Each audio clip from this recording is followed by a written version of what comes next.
بسم اللہ الرحمن الرحیم۔ ناظرین السلام علیکم، خوش آمدید کہتے ہیں آپ کو اپنے یوٹیوب چینل دی ویزیبل فیکٹ میں۔ ناظرین،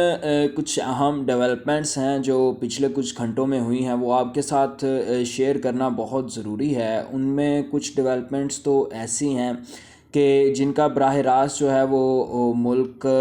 کے سیاسی حالات پر اثر ضرور پڑے گا، اور ان حالات کی وجہ سے جو ہے وہ غریب آدمی بھی ضرور افیکٹ ہوگا۔ تو ان خبروں کو جاننے کے لیے ہمارے ساتھ آخر تک جڑے رہیے گا۔ ان میں جناب سب سے پہلے تو آپ کو ہم یہ بتائیں گے کہ ملک میں مارشل لا لگانے کی کوشش جو ہے وہ کن لوگوں نے کی ہے، وہ مارشل لا کیوں لگانا چاہتے ہیں، ان کا مطالبہ کیا ہے، اور انہوں نے مارشل لا لگانے کے لیے کیا اپنی دلیل دی ہے یا تعویل رکھی ہے۔ جی یہ ملک میں کام ہو رہا ہے تو آپ ایسا کریں کہ آپ ملک میں مارشل لا لگا دیں۔ اس کے علاوہ ہم آپ کو یہ بتائیں گے کہ نون لیگی رہنما نے جو ہے وہ شہباز شریف کے بیٹوں کی بے عزتی کر دی ہے، یعنی کہ نون لیگ کے اپنے رہنما نے شہباز شریف کے بیٹے کی بے عزتی کر دی ہے۔ اب وہ کون سے رہنما ہیں، انہوں نے کیوں بے عزتی کی ہے، کیا کہا ہے، کہاں کہا ہے، یہ بھی آپ کے ساتھ شیئر کریں گے۔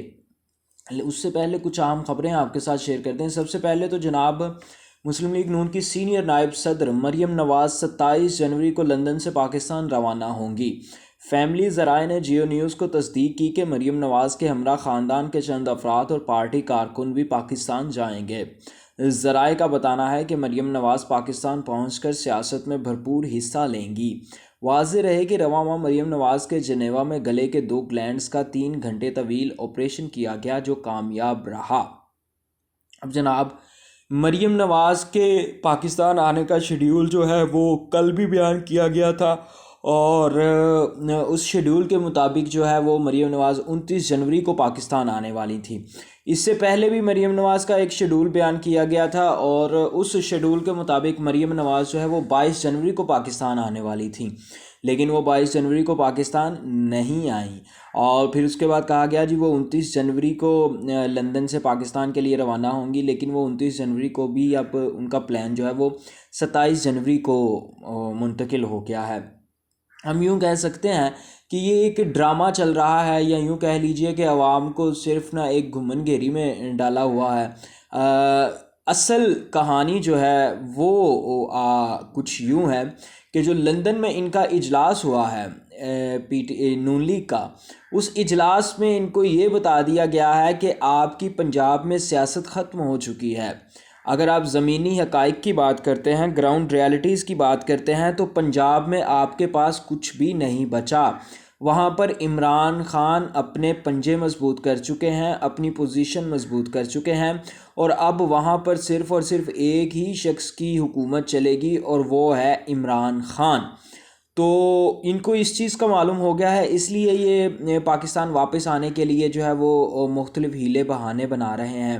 کبھی ایک ڈیٹ دے دی، کبھی دوسری ڈیٹ دے دی۔ کل بھی مریم نواز سے کسی ایک صحافی نے لندن میں پوچھا تھا کہ آپ پاکستان کب جا رہی ہیں، تو انہوں نے کوئی بھی تاریخ دینے یا کسی بھی تاریخ کی تصدیق کرنے سے گریز کیا تھا۔ انہوں نے کہا تھا جی جب فیصلہ ہوگا ہم آپ کو بتا دیں گے۔ اس کے علاوہ جناب ہمارے پاس ایک اور اہم خبر ہے۔ چودھری شجاعت کی زیر قیادت مسلم لیگ کاف نے چودھری مونس الہی کو قومی اسمبلی میں پارلیمانی پارٹی کے سربراہ کے عہدے سے ہٹا دیا ہے، اور اب ارکان کی اکثریت کی جانب سے اعتماد کا اظہار کیے جانے پر وفاقی وزیر برائے فوڈ سیکیورٹی طارق بشیر چیمہ پارلیمانی پارٹی کے سربراہ بن گئے ہیں۔ وفاقی وزیر برائے بورڈ آف انویسٹمنٹ اور خصوصی اقدامات چودھری صالح حسین نے دی نیوز سے بات چیت کرتے ہوئے اس بات کی تردید کی کہ مونس الہی ایوان میں بیٹھ کر کسی کی حمایت کے معاملے میں ارکان کو ڈکٹیشن دے سکتے ہیں۔ انہوں نے کہا کہ کاف لیگ کے ارکان کو پارٹی کے سربراہ کی ہدایت پر عمل کرنا ہوگا، یعنی جو ایک vote of confidence Imran Khan کہہ رہے تھے کہ شہباز شریف کو لینا پڑے گا، اس حوالے سے کاف لیگ کا کردار اہم ہو سکتا تھا، کیونکہ کاف لیگ کے جو ہیں وہ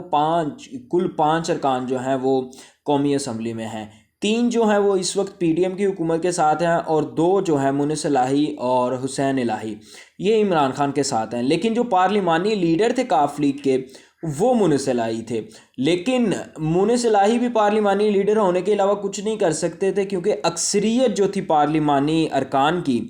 وہ پی ڈی ایم حکومت کے ساتھ ہی تو ہونا وہی تھا جو اس طرف سے کہا جانا تھا، لیکن اس کے باوجود جو ہے وہ ان کو ہٹا دیا گیا ہے۔ جی جناب، اس کے علاوہ اب آپ کو بتاتے ہیں کہ کس نون لیگی رہنما نے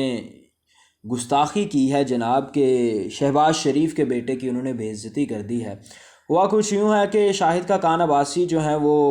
کل رات کو ایک شو میں تھے، شاہ زیب خانزادہ کے شو میں، انہوں نے وہاں پر انہوں نے کہا جی سلمان شہباز کو وضاحت دینی چاہیے کہ جوکر والے ٹویٹ کا کیا مطلب تھا۔ سلمان شہباز کو بڑوں سے بات کرنے کی تمیز سیکھنی چاہیے اور انہیں دیکھنا چاہیے کہ وہ کس سے بات کر رہے ہیں اور کس انداز میں بات کر رہے ہیں۔ اس کا پس منظر ہم کچھ آپ کو یوں بتا دیں کہ سلمان شہباز نے کچھ دن پہلے ٹویٹ کی تھی اور انہوں نے کہا تھا کہ ہمارے جو پچھلے 3 وزیر خزانہ تھے وہ جوکر تھے، اور آپ کو معلوم ہے کہ پچھلے 3 وزیر خزانہ میں ان کے اپنے وزیر خزانہ مفتاح اسماعیل بھی آتے ہیں، یعنی کہ انہوں نے مفتاح اسماعیل کو بھی انڈائریکٹلی جوکر کہہ دیا، جس کے اوپر پھر شاہد خاقان عباسی ناراض ہوئے اور انہوں نے کہا جی ان کو وضاحت دینی چاہیے کہ وہ کیوں کہا، کس کو کہا۔ اس کے علاوہ جناب اب آپ کو بتاتے ہیں کہ مارشل لا کون لگوانا چاہتا ہے، مارشل لا کی پیشکش کس نے کی ہے، کیوں کی ہے، اور اس کے پیچھے کیا راز ہے۔ تو جناب یہ ایک سینئر صحافی ہے جاوید چودھری صاحب، انہوں نے آرمی چیف سے یہ کہا ہے کہ جی ہمارے ملک میں تمام سیاسی جماعتیں لڑ رہی ہیں، نون لیگ لڑ رہی ہے، پی ٹی آئی لڑ رہی ہے، پیپلز پارٹی ادھر جماعت اسلامی سے لڑ رہی ہے، ایم کے ایم سے لڑ رہی ہے، تو آپ ایسا کریں کہ ہمیں ملک میں استحکام چاہیے، تو اگر آپ کو استحکام لانا ہے تو آپ کو مارشل لا لگانا پڑے گا۔ یہ ہیں وہ لفافہ صحافی، یہ ہیں وہ حکومت نواز صحافی کہ جو حکومت کی حمایت کر رہے ہیں۔ بیسیکلی یہ مطالبہ کسی ایک شخص کا یا ایک صحافی کا نہیں ہے،